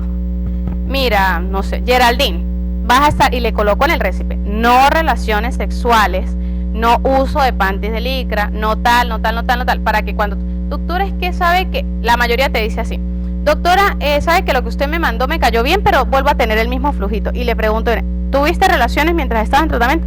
Sí, doctora, porque se iba de viaje. Entonces, claro, pierdes la plata del tratamiento, pierdes el tiempo y sigues con la molestia, porque las infecciones vaginales deprimen a la paciente de una manera.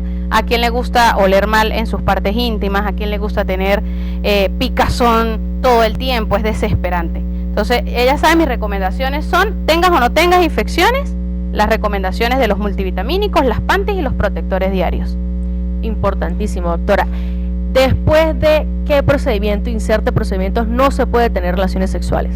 Bueno, después de la toma de biopsia de cuello uterino, el cuello uterino debería permanecer por lo menos 15 días de reposo, porque el cuellito uterino, o sea, imagínate que te tomen una muestra de un lunar en una mano, ahora en el cuello uterino más todavía, porque las relaciones pueden lacerar o hacer sangrar ese tejido que ni siquiera se ha regenerado. Después de las conizaciones, que ya te dije que es un corte más amplio, que se realiza como una tunelización del cuello para lesiones mucho más avanzadas, y después de las pacientes que van a cesárea, siempre te preguntan, doctora, ¿cuánto tiempo? Yo siempre les digo 1 mes y medio, 2 meses, porque obviamente todo por dentro está con suturas que se tienen que absorber en cierto tiempo. Y las pacientes ginecológicas que llevas a histerectomía, por lo menos 2 meses y medio a 3 meses para iniciar las relaciones sexuales, porque por dentro las suturas también se absorben a los meses y hay riesgo de que con la relación sexual tengas hasta prolapso, se rompan los tejidos por dentro y se complique la cosa. Doctora, cuando hablamos de relaciones sexuales, ¿son netamente relaciones, digamos, de penetración o también estamos hablando a nivel de clítoris? Bueno, a nivel de clítoris tú puedes hacer lo que tú quieras, pero nosotros hablamos de esas recomendaciones que te dije, posbiopsia, poscono, poscesárea, poshisterectomías o cirugías ginecológicas con penetración. Ahora, si tú quieres besito por allí, besito por allá, pero es difícil como controlar la cosa, ¿no? O sea, imagínate estar ahí en la parte candente y decirle, no, ya va, no, es que la doctora dijo que hasta ahí. Entonces, evitar esas cositas porque esas son cosas difíciles de controlar en el momento, pero sí tienen que ver con la penetración. Con la penetración. Doctora, hemos hablado de todo un poquito. ¿Qué nos ha hecho falta, doctora? Cuénteme, ¿nos ha hecho falta hablar de algo? Ya hablamos de... el teléfono.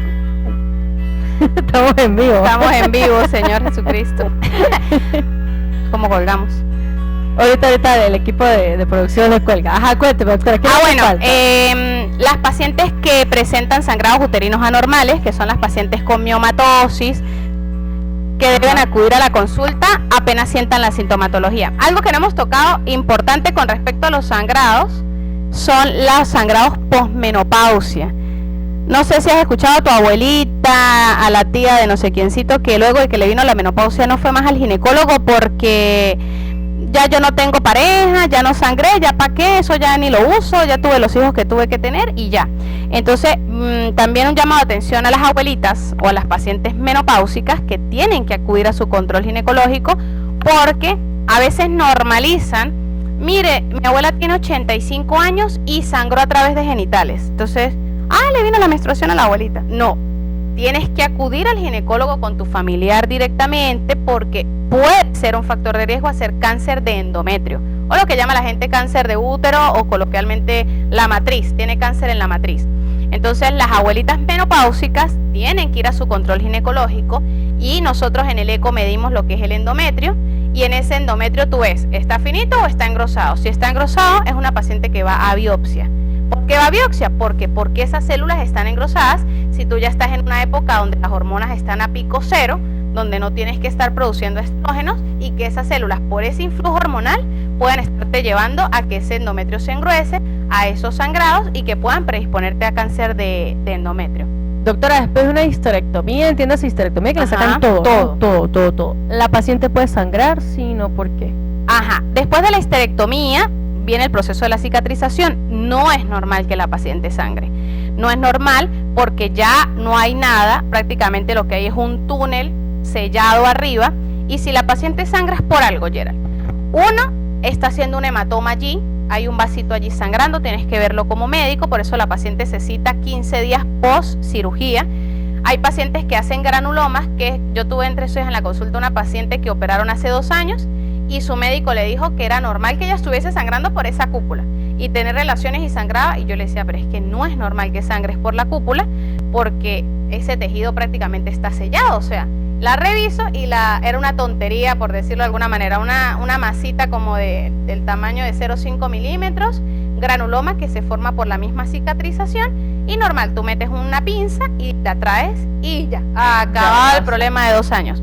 Pero no es normal que tú luego de una histerectomía estés sangrando por genitales. O sea, es un llamado de alerta. Si la persona está sangrando, acudir a su control postoperatorio, porque también la paciente se pierde. Y otro mito que existe es que la paciente después de histerectomizada no te va más.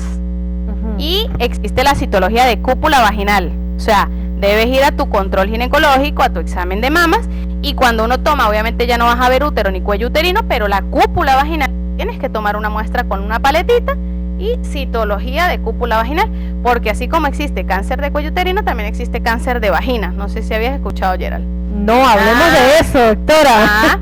Esas son las pacientes que se pierden de la consulta, y hay pacientes de hace muchos años que operan de lesiones por virus de papiloma humano. No, a mí me hicieron histerectomía y sí, yo tuve el virus de papiloma, doctora. ¿Y cuánto tienes sin verte? 20 años. ¿Por qué? Porque como yo me he sentido bien y ya me sacaron todo. Pero no es así, Gerald. Si hay células que te quedaron en el contacto entre la cúpula y el útero cuando estaba, y esas células empiezan a generar, y hemos tenido pacientes en el Hospital Central de San Cristóbal con cáncer en cúpula vaginal secundario a cánceres de útero después de histerectomía. ¿Por qué? Porque la paciente no fue a la consulta, porque la paciente se te perdió, y siempre la paciente post-histerectomizada debe ir a su consulta ginecológica para su citología igualito como una paciente con útero. Uy, qué interesante, ¿no? Porque a veces, y bueno, esto lo tenía yo pensado, ¿no, doctora? Que uno se hacía la histerectomía y ya, ahí terminó. No, hay que entonces retomar la consulta ginecológica cada año, ¿sí? ¿O cada cuánto sería? Pues si la histerectomía fue por una miomatosis, tumoraciones benignas, yo la cito cada 5 años tranquilamente, sabiendo que la persona no tiene pareja ni nada. Ahora, si es una persona sexualmente activa, que tú la operas por un carcinoma in situ, un cáncer de cuello uterino, esa paciente yo la veo anualmente. A veces la paciente dice, es que yo leí que en Estados Unidos uno se ve cada 10 años. En Estados Unidos, que existe la vacuna, que existe la obligación de todas las pacientes a ir a sus consultas, porque aquí hay que traerlas a las greñas. Entonces, aquí en Venezuela, para mí el control es anual, como Dios manda. En otros países tienen más medidas preventivas, pero aquí no. Doctora, ¿y qué la diferencia usted de otros especialistas? Que usted diga, bueno, esta es mi esencia, esta soy yo, esta es Génesis Molina. Ay, Génesis Molina es como alegría, como siempre, siempre estoy como alegre. No sé, es raro que tú me veas triste o... Claro, mientras estoy en mi trabajo yo soy seria, yo molesto con los muchachos, incluso les doy clase y ellos saben que yo soy un poquito estricta, porque una cosa es que yo sea muy pana contigo, pero otra cosa ya es el trabajo, otra cosa es las revistas en el hospital, otra cosa es el día a día, porque yo, o sea, en algún momento yo voy a envejecer y en algún momento ellos van a ser médicos y van a tratar a algún familiar y tú quieres que a tus familiares los atiendan como a ti te gusta que te tratarían. Entonces, mi esencia es alegría. Siempre llego molestando, echando vaina, extrovertida 1000%, hablo mucho, que no se nota. Pero sí, esa es mi esencia. Qué bonito, Doc. Y fíjese que tuve la oportunidad de ser su pacientica, gracias a Dios, todo súper bien. En un año, nos vemos en un año. Pero me gustó porque es una calidez, o sea, no es a ver ese médico que a veces ni te mira a los ojos y uno va como que con miedo porque está ese pudor, o sea, es tu zona, digamos, más vulnerable, más íntima, más, hey, esto me lo ve solo mi pareja o me lo veo yo mismo, entonces me lo ve otra persona. No, hay como esa ruptura del hielo desde el cariño, desde la alegría, pero también desde el conocimiento y el profesionalismo, ¿no? Porque tú le muestras, bueno, en el caso tuyo que es con tu consulta, en una pantalla grande le muestras, mira, este es tu cuellito, esto sí me gusta, esto no me gusta. En mi caso, pues gracias a Dios, todo manchón negrito, ¿sí? No me Sí. negrito, todo manchón negrito. Negrito. Negrito, súper sano. Pero en el caso de si es no, que no sea así, pues tú me supongo que le explicas, le echas el cuento, o sea, hay esa familiaridad y se siente uno como en confianza, no se siente más bien así como que incómodo, como que, también es... A ver, esto es medio pudoroso lo que voy a decir, pero también es muy bonito que se le tenga paciencia a las personas, quizás que no sean sexualmente tan activos o en su defecto pues que no usen mucho la penetración, que se le tenga con cuidadito. O sea, usted lo hace de una manera muy profesional, Doc, y muy lindo, y de verdad pues muy agradecida porque me sentí súper bien con usted, feliz también de que estoy súper sana porque gracias a Dios, porque eso es importante. O sea, como les estábamos comentando a nuestros queridos televidentes, la salud femenina es importante y las enfermedades más graves a veces son las más silentes, o sea, las que no hacen ruido. Entonces hay que estar cuidándonos día a día de eso y bueno, estar asistiendo a la consulta ginecológica. Doc, ¿algún dato curioso que usted de repente quiera dar a esta hora, informativo, educativo, a sus pacientes que nos están viendo, también a la colectividad que nos está viendo? Bueno, el dato curioso que les puedo dar y que las pacientes que han acudido a mi consulta y me lo han preguntado, se los he dicho, nosotros no tenemos la vacunación de forma gratuita, sí la tenemos paga y sí es algo costosa para el nivel económico en el que estamos, pero en Colombia, pacientes que tengan papeles pueden llevar a sus hijos de 9, 10, 11 añitos a que se lo coloquen. La vacuna Yera no se coloca solo a las niñas, se coloca a los varones, porque acuérdate que ellos también hacen lesiones, cáncer de pene, transmiten el VPH, y he tenido la oportunidad de que algunas pacientes han bajado a Cúcuta y han colocado la vacuna a sus niños de 9 añitos, 10 añitos, que las felicito por tener esa iniciativa, esa preocupación, y que sin ningún mito hacen la colocación de la misma. Entonces ese datico por allí para que sepan, los que tengan papeles colombianos de forma gratuita hacen la gestión y pueden adquirir la vacunación solo hasta los 35 años, porque ya he tenido pacientes que han bajado después de los 35 años y no se la colocan. Ahí sí tienen que hacer el pago por privado para colocársela acá. Doctora, esa vacuna la persona se la tiene que colocar, más que todos los niños, pero no importa si la persona ya no es virgen, si es sexualmente activa. No, es una vacuna preventiva, es como cuando tú te colocas la vacuna del COVID para que no te dé COVID, cuando te colocan la BCG, la antihepatitis B, pero en Venezuela hacemos la excepción que se coloca a pacientes ya diagnosticadas con virus de papiloma humano. A veces te dicen, pero doctora, si ya lo tengo, ¿para qué? Esa era la otra pregunta. La vacuna se llama Gardasil 9, el 9 hace referencia a los 9 serotipos que te cubre la vacuna, porque acuérdate que son 200, pero esos 9 son como los más agresivos, los más relacionados al cáncer de cuello uterino. Entonces, si la paciente quiere estar tranquila, se tipifica, sé que tengo el serotipo 6, por ejemplo, pero ¿y los otros 8? ¿Sí me entiendes? Entonces, esa vacuna te va a cubrir contra los otros serotipos.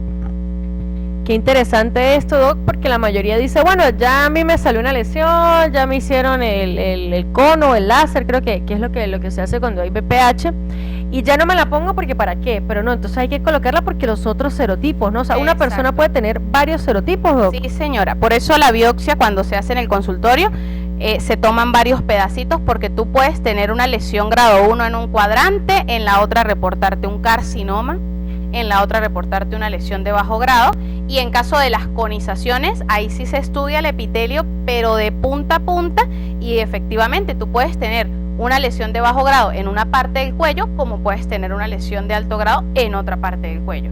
Y para eso es la prevención realmente, pero en Venezuela, como te digo, paciente ya diagnosticada, paciente que igualmente se le coloca su vacuna.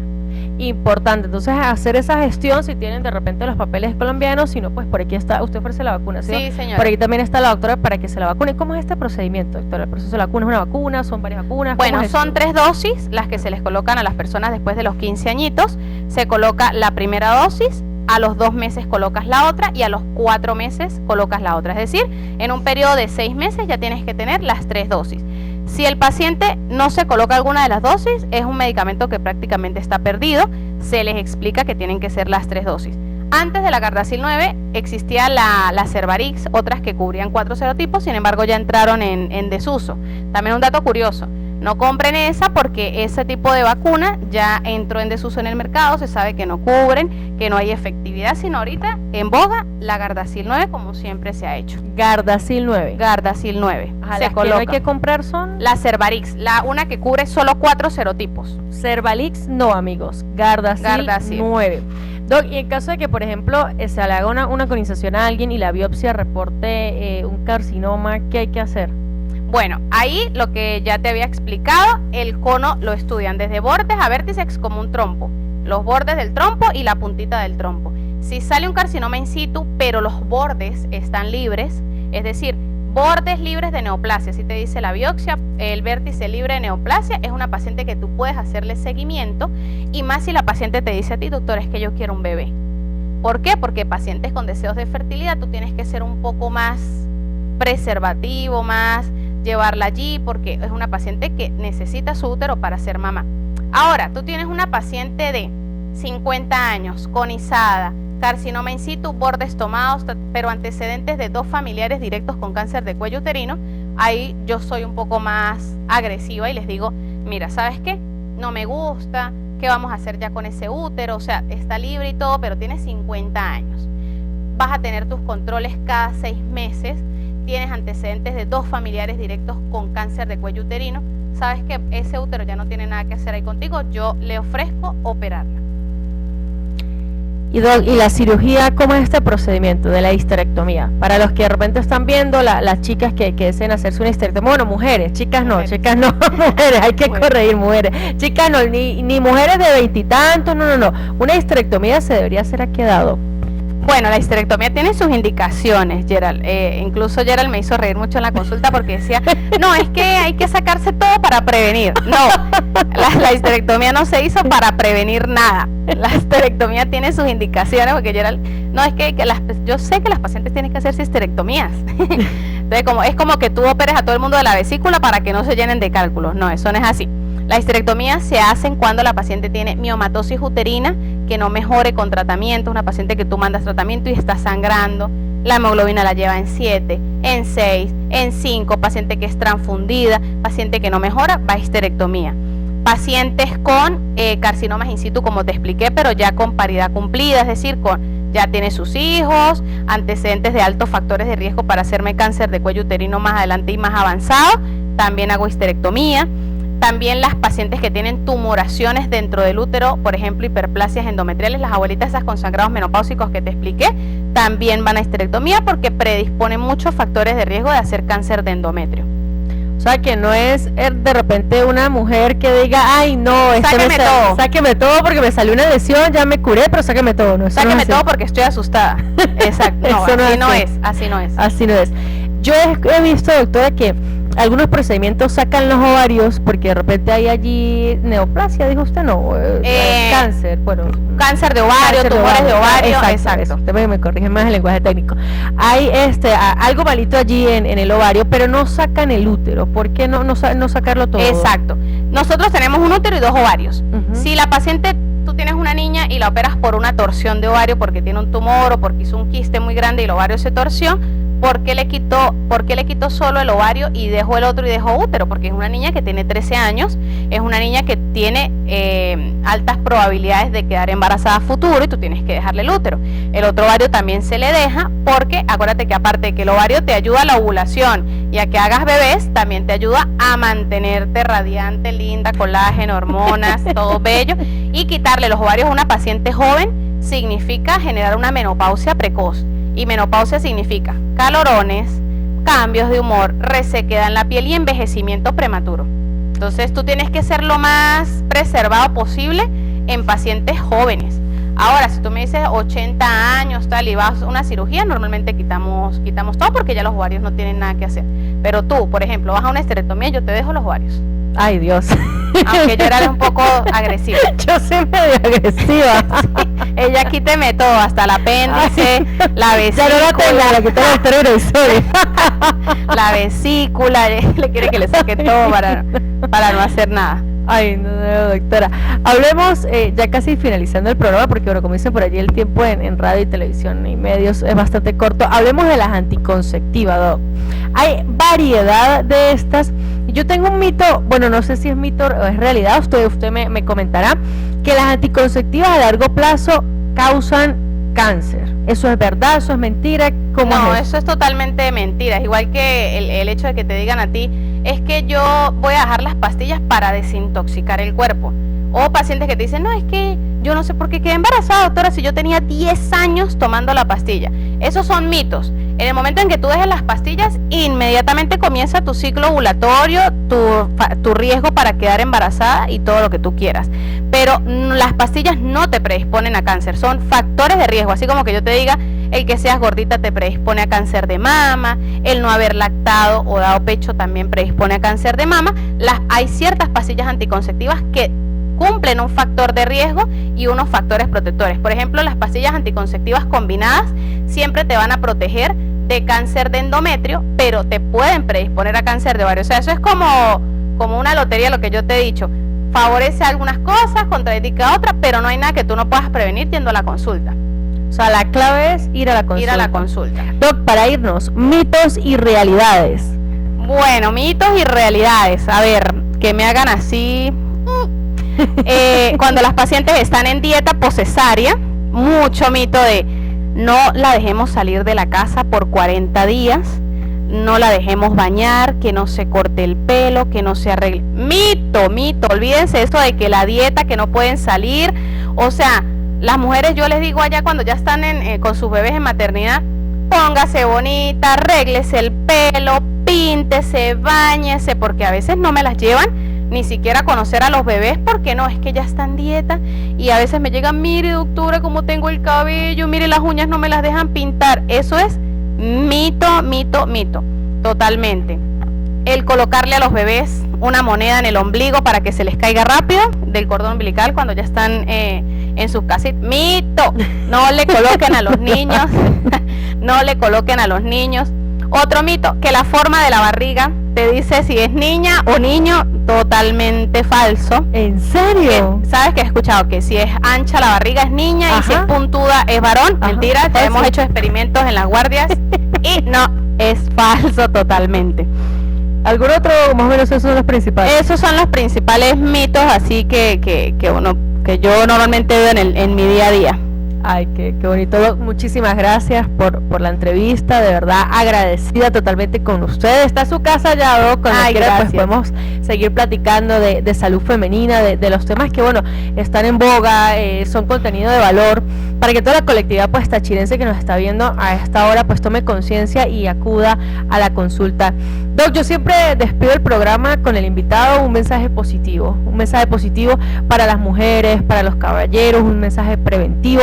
Algo que usted le quiere decir ahorita a esta hora a los televidentes. Bueno, lo que les quiero decir es que sigamos apostando en Venezuela. Muchísima gente me pregunta, doctora, pero usted sigue aquí en Venezuela a pesar de cómo está todo, mire cómo está el país, que no sé qué. Sigamos apostando por Venezuela. Por favor, las personas que tienen las posibilidades de ayudar al más necesitado, para eso es la medicina. Yo siempre lo que esté a mi alcance, pues yo les voy a ayudar. Que sigan apostando por este país tan bonito. Yo he ido a otros países a visitar y ya me quiero devolver. Que hagan lo que les gusta con amor, para que como yo así se trasnochen 48, 72 horas, digan, no importa, estoy trasnochada, pero es que me gusta, pero es que mi trabajo yo no lo llamo trabajo, mi trabajo es un hobby para mí. Más bien cuando estoy sin hacer nada me desespero. Pero hagan las cosas con amor, sigan apostando al país. Que sigamos trayendo al mundo niños sanos y que acudan a sus controles tanto ginecológicos como obstétricos, porque si usted es mamá y quiere tener un embarazo a feliz término, acuda a sus controles obstétricos, porque es una vida que se está formando allí. Así es, doctora. Redes sociales, número de contacto, ¿dónde la ubicamos para que aquellas personas que nos están viendo pues puedan revisar su salud femenina o su salud en pareja, de fertilidad con usted? Bueno, ahí me pueden conseguir en Barrio Obrero, media cuadra subiendo de la Capilla Los Ahorcados, también en Seboruco, en la farmacia Gampers Santa Filomena, voy una vez al mes, y en San José de Bolívar, en el consultorio del doctor Leonardo. Mis redes sociales, tanto Instagram como TikTok, es @DRA Génesis Molina, doctora Génesis Molina, en Instagram y en TikTok. Y el número de teléfono es 0424-732-0712. Vamos a repetir el número. 0424-732-0712. Allí me pueden preguntar lo que ustedes quieran. La secretaria soy yo misma. Por ahí me pueden preguntar lo que ustedes quieran. Citas, consultas, alguna duda, alguna inquietud. Siempre estoy presta para responderles. Muy agradecida, doctora. ¿Tiene algún eslogan? Sí, juntas a través de la vida. Bueno, nos despedimos entonces con esto. Doctora Génesis Molina, juntas a través de la vida. No, pero dígalo conmigo. Ay, voy. 1, 2, 3. Juntas a través de la vida.